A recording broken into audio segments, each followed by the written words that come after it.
Welcome. You're listening to another Nightlight audio session. Come sit with me for a minute and let's read. This is The Velveteen Rabbit by Margery Williams. There was once a Velveteen Rabbit, and in the beginning he was really splendid. He was fat and bunchy, as a rabbit should be. His coat was spotted, brown and white, and he had real thread whiskers, and his ears were lined with pink sateen. On Christmas morning, when he sat wedged in the top of the boy's stocking with a sprig of holly between his paws, the effect was charming. There were other things in the stocking, nuts and oranges, and a toy engine, and chocolate almonds, and a clockwork mouse. But the rabbit was quite the best of all. For at least 2 hours, the boy loved him. And then aunts and uncles came to dinner, and there was a great rustling of tissue paper and unwrapping of parcels. And in the excitement of looking at all the new presents, the Velveteen Rabbit was forgotten. For a long time, he lived in the toy cupboard or on the nursery floor, and no one thought very much about him. He was naturally shy, and being only made of velveteen, some of the more expensive toys quite snubbed him. The mechanical toys were very superior and looked down upon everyone else. They were full of modern ideas and pretended that they were real. The model boat, who had lived through 2 seasons and lost most of his paint, caught the tone from them and never missed an opportunity to refer to his rigging in technical terms. The rabbit could not claim to be a model of anything, for he didn't know that real rabbits existed. He thought they were all stuffed with sawdust, like himself, and he understood that sawdust was quite out of date and should never be mentioned in modern circles.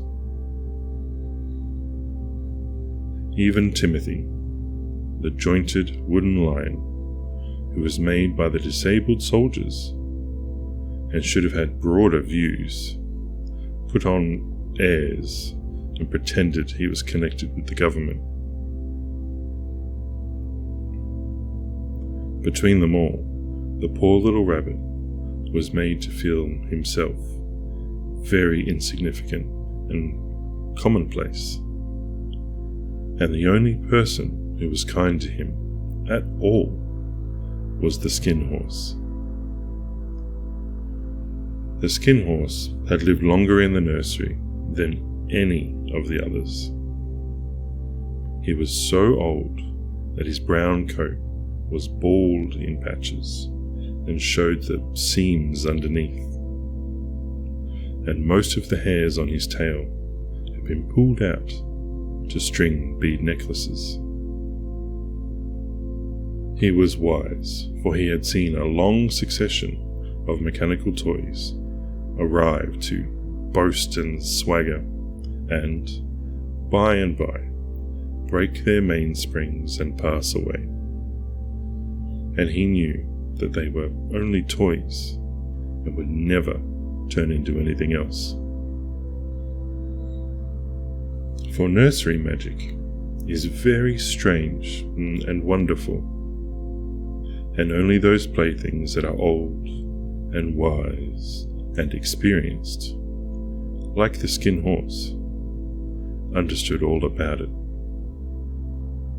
"What is real?" asked the rabbit one day when they were lying side by side near the nursery fender before Nana came to tidy the room. Does it mean having things that buzz inside of you and a stick-out handle? Real isn't how you're made, said the skin horse. It's a thing that happens to you. When a child loves you for a long, long time, not just to play with, but really loves you, then you become real. Does it hurt? Asked the rabbit. Sometimes, said the skin horse, for he was always truthful. When you are real, you don't mind being hurt. Does it happen all at once, like being wound up? He asked. Or bit by bit? It doesn't happen all at once, said the skin horse. You become. It takes a long time. That's why it doesn't happen often to people who break easily, or have sharp edges, or who have to be carefully kept. Generally, by the time you are real, most of your hair has been loved off, and your eyes drop out. You get loose in the joints and very shabby. But these things don't matter at all, because once you are real, you can't be ugly, except to people who don't understand. I suppose you are real, said the rabbit. And then he wished he had not said it, for he thought the skin horse might be sensitive. But the skin horse only smiled. The boy's uncle made me real, he said. That was a great many years ago. But once you are real, you cannot become unreal again. It lasts for always. The rabbit sighed. He thought it would be a long time before this magic called real happened to him. He longed to become real, to know what it felt like. And yet the idea of going shabby and losing his eyes and whiskers was rather sad. He wished that he could become it without these uncomfortable things happening to him. There was a person called Nana who ruled the nursery. Sometimes she took no notice of the playthings lying about, and sometimes, for no reason whatever, she went swooping about like a great wind and hustled them away in cupboards. She called this tidying up, and the playthings all hated it, especially the tin ones. The rabbit didn't mind it so much, for wherever he was thrown, he came down soft. One evening, when the boy was going to bed, he couldn't find the china dog that always slept with him. Nana was in a hurry, and it was too much trouble to hunt for china dogs at bedtime. So she simply looked about her, and seeing that the toy cupboard door stood open, she made a swoop. "Here," she said, "take your old bunny. He'll do to sleep with you." And she dragged the rabbit out by one ear and put him into the boy's arms. That night, and for many nights after, the Velveteen Rabbit slept in the boy's bed. At first, he found it rather uncomfortable, for the boy hugged him very tight, and sometimes he rolled over on him, and sometimes he pushed him so far under the pillow that the rabbit could scarcely breathe. And he missed, too, those long moonlit hours in the nursery, when all the house was silent, and his talks with the skin horse. But very soon, He grew to like it, for the boy used to talk to him, and he made nice tunnels for him under the bedclothes, and he said they were like burrows that the real rabbits live in. And they had splendid games together, in whispers, when Nana had gone away to her supper, and left the nightlight burning on the mantelpiece. And when the boy dropped off to sleep, the rabbit would snuggle down close under his little warm chin and dream, with the boy's hands clasped close around him all night long. And so time went on, and the little rabbit was very happy.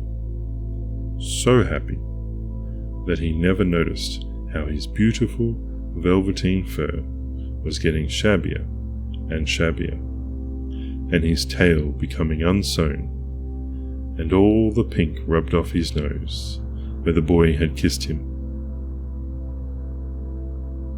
Spring came, and they had long days in the garden, for wherever the boy went, the rabbit went too. He had rides in the wheelbarrow, and picnics on the grass, and lovely fairy huts built for him, under the raspberry canes, behind the flower border.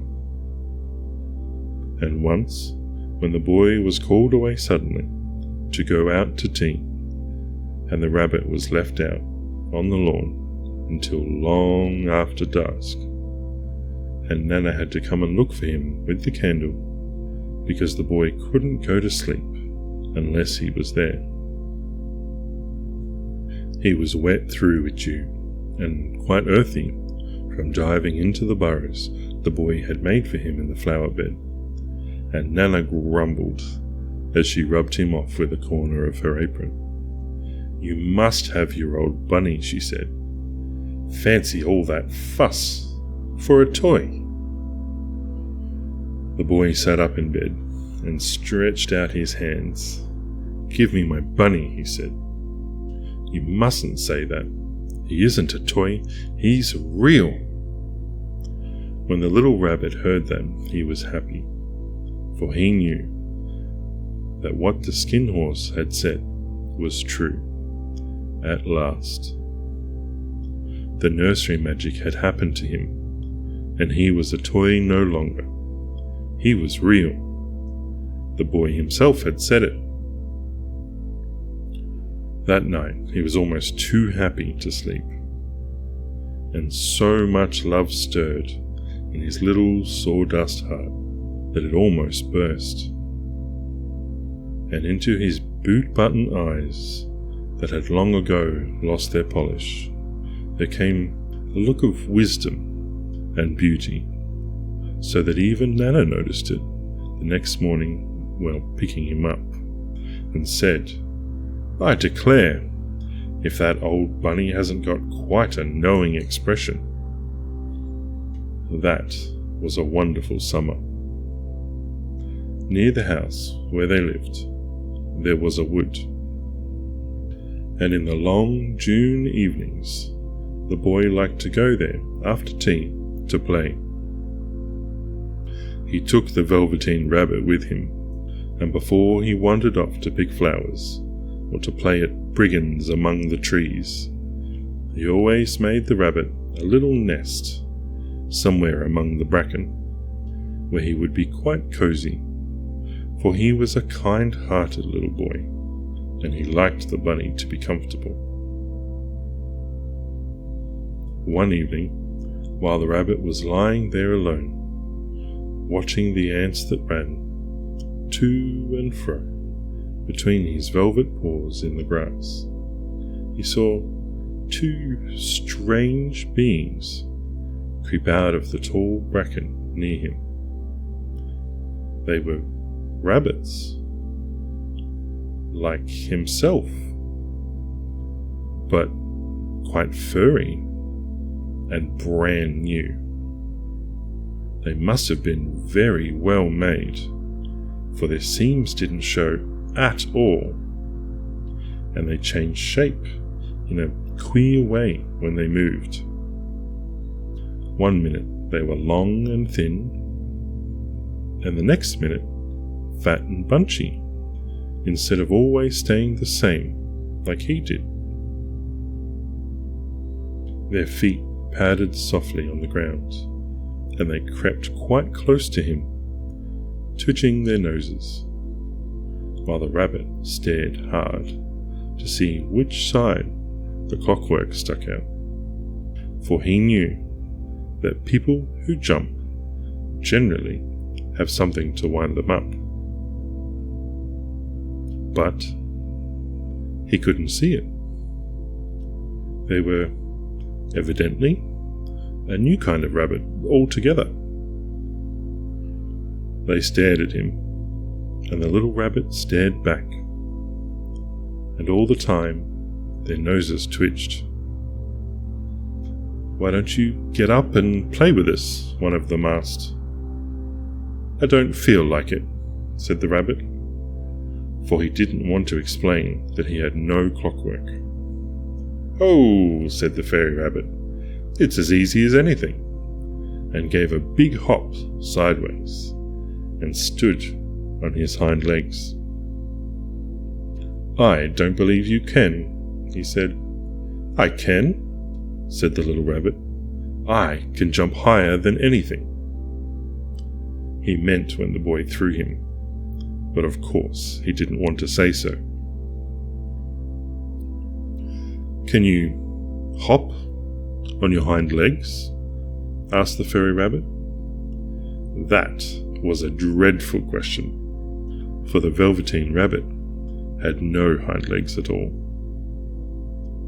The back of him was made all in one piece, like a pincushion. He sat still in the bracken and hoped the other rabbits wouldn't notice. "I don't want to," he said again. But the wild rabbits have very sharp eyes, and this one stretched out his neck and looked. "He hasn't got any hind legs," he called out. "Fancy a rabbit without any hind legs." And he began to laugh. "I have," cried the little rabbit. "I have got hind legs. I'm sitting on them." "Then stretch them out and show me. Like this," said the wild rabbit, and he began to whirl around and dance till the rabbit got quite dizzy. "I don't like dancing," he said. "I would rather sit still." But all the while he was longing to dance, for a funny new tickly feeling ran through him, and he felt he would give anything in the world to be able to jump about like these rabbits did. The strange rabbit stopped dancing and came quite close. He came so close this time that his long whiskers brushed against the Velveteen Rabbit's ear, and he wrinkled his nose suddenly and flattened his ears and jumped backwards. "He doesn't smell right," he exclaimed. "He isn't a rabbit at all. He isn't real." "I am real," said the little rabbit. "I am real. The boy said so," and nearly began to cry. Just then there was the sound of footsteps, and the boy ran past, near them. With a stamp of feet and a flash of white tails, the two strange rabbits disappeared. "Come back and play with me," called the little rabbit. "Oh, do come back. I know I am real." But there was no answer. Only the little ants that ran to and fro, and the bracken swayed gently where the two strangers had passed. The Velveteen Rabbit was all alone. "Oh, dear," he thought. "Why did they run away like that? Why couldn't they stop and talk to me? For a long time, he lay very still, watching the bracken, and hoping that they would come back. But they never returned, and presently the sun sank lower, and the little white moss flooded out, and the boy came and carried him home. Weeks passed, and the little rabbit grew very old and shabby, but the boy loved him just as much. He loved him so hard that he loved all his whiskers off, and the pink lining to his ears turned grey, and his brown spots faded. He even began to lose his shape, and he scarcely looked like a rabbit anymore, except to the boy. To him, he was always beautiful, and that was all the little rabbit cared about. He didn't mind how he looked to other people, because the nursery magic had made him real. And when you are real, shabbiness doesn't matter. And then, one day, the boy was ill. His face grew very flushed, and he talked in his sleep.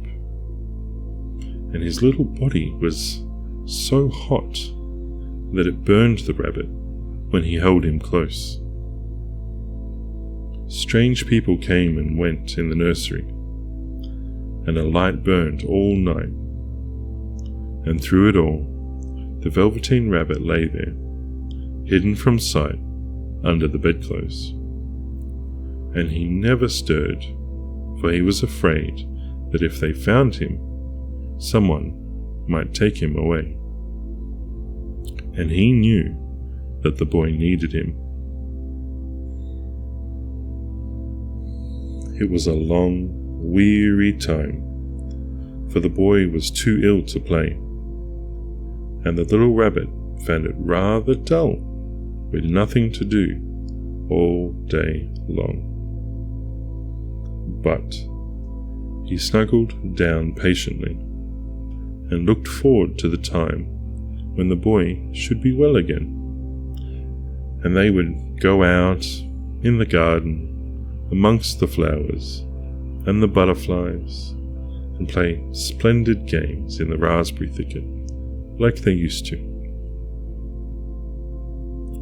All sorts of delightful things he planned, and while the boy lay half asleep, he crept up close to the pillow and whispered them in his ear. And presently the fever turned, and the boy got better.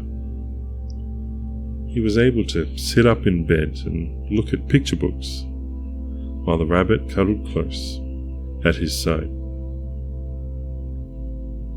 And one day they let him get up and dress. It was a bright and sunny morning, and the windows stood wide open. They had carried the boy out onto the balcony, wrapped in a shawl, and the little rabbit lay tangled among the bedclothes, thinking. The boy was going to the seaside tomorrow. Everything was arranged, and now it only remained to carry out the doctor's orders. They talked about it all while the little rabbit lay under the bedclothes, with just his head peeping out, and listened. The room was to be disinfected, and all the books and toys that the boy had played with in bed must be burnt. Hurrah, thought the little rabbit. Tomorrow we shall go to the seaside. For the boy had often talked of the seaside, and he wanted very much to see those big waves coming in, and the tiny crabs and the sand castles. Just then, Nana caught sight of him. "How about this old bunny?" she asked. "That," said the doctor. "Why, it is a mass of scarlet fever germs. Burn it at once." What? Nonsense. Get him a new one. He mustn't have that anymore.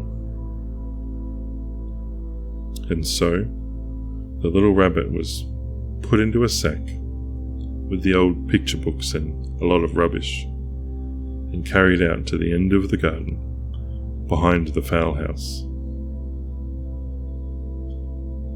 That was a fine place to make a bonfire, only the gardener was too busy just then to attend to it. He had the potatoes to dig and the green peas to gather, but next morning he promised to come quite early and burn the whole lot. That night, the boy slept in a different bedroom, and he had a new bunny to sleep with him. It was a splendid bunny, all white plush with real glass eyes. But the boy was too excited to care very much about it, for tomorrow he was going to the seaside, and that in itself was such a wonderful thing that he could think of nothing else. And while the boy was asleep, dreaming of the seaside, the little rabbit lay among the old picture books in the corner behind the fowl house, and he felt very lonely. The sack had been left untied, and so by wriggling a bit, he was able to get his head through the opening and look out. He was shivering a little, for he had always been used to sleeping in a proper bed, and by this time his coat had worn so thin and threadbare from the hugging that it was no longer any protection to him. Nearby he could see the thicket of raspberry canes, growing tall and close, like a tropical jungle, in whose shadow he had played with the boy on bygone mornings. He thought of those long, sunlit hours in the garden. How happy they were, and a great sadness came over him. He seemed to see them all pass before him, each more beautiful than the other. The fairy huts in the flower bed, quiet evenings in the wood, where he lay in the bracken, and the little ants ran over his paws. The wonderful day when he first knew that he was real. He thought of the skin horse, so wise and gentle, and all that he had told him.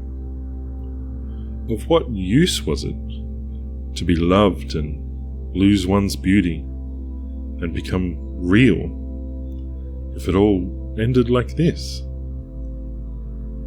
And a tear, a real tear, trickled down his shabby velvet nose and fell to the ground. And then a very strange thing happened. For where the tear had fallen, a flower grew out of the ground. A mysterious flower, not at all like any that grew in the garden. It had slender green leaves, the colour of emeralds, and in the centre of the leaves a blossom, like a golden cup. It was so beautiful that the little rabbit forgot to cry, and just lay there watching it. And presently the blossom opened, and out of it there stepped a fairy. She was quite the loveliest fairy in the whole world. Her dress was of pearl and dewdrops, and there were flowers round her neck and in her hair, and her face was like the most perfect flower of all. And she came close to the little rabbit, gathered him up in her arms, and kissed him on his velveteen nose that was all damp from crying. "Oh, little rabbit," she said, "don't you know who I am?" The rabbit looked up at her, and it seemed to him that he had seen her face before, but he couldn't think where. "I am the nursery magic fairy," she said. "I take care of all the playthings that the children have loved when they are old and worn out, and the children don't need them anymore.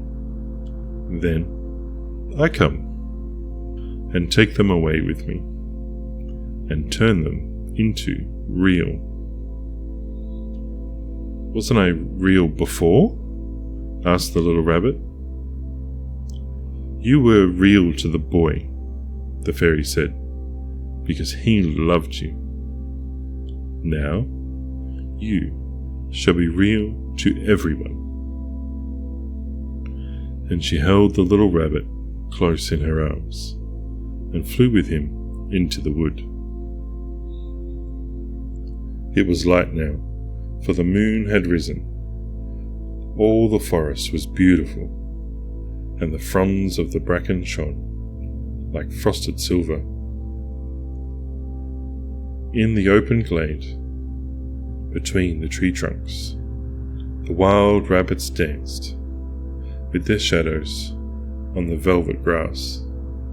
But when they saw the fairy, they all stopped dancing and stood around in a ring to stare at her.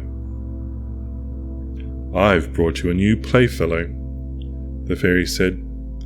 "You must be very kind to him and teach him all he needs to know in Rabbitland, for he is going to live with you forever and ever." And she kissed the little rabbit again and put him down on the grass. "Run, run and play, little rabbit," she said. But the little rabbit sat quite still for a moment and never moved.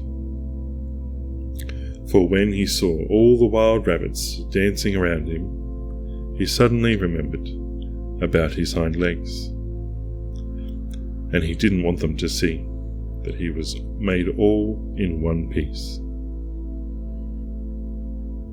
He did not know that when the fairy had kissed him that last time, she had changed him altogether, and he might have sat there a long time, too shy to move, if just then something hadn't tickled his nose.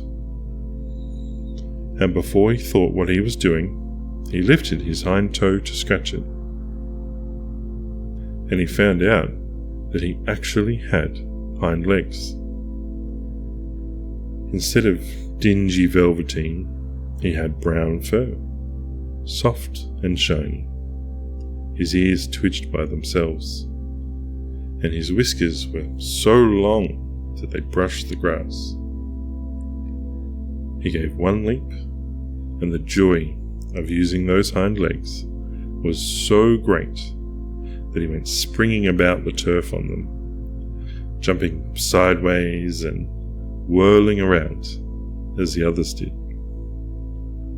He grew so excited that when, at last, he did stop to look for the fairy, she had gone. He was a real rabbit, at last, at home with the other rabbits. Autumn passed, and winter, and in the spring, when the days grew warm and sunny, the boy went out to play in the woods behind the house. And while he was playing, 2 rabbits crept out from the bracken and peeped at him. One of them was brown all over, but the other had strange markings under his fur, as though long ago he had been spotted, and the spots still showed through. And about his little soft nose and his round black eyes, there was something familiar. so that the boy thought to himself, "Why, he looks just like my old bunny that was lost when I had scarlet fever." But he never knew that it really was his own bunny, come back to look at the child who had first helped him to be real. Thank you for listening. This has been Nightlight Audio. Dream sweetly.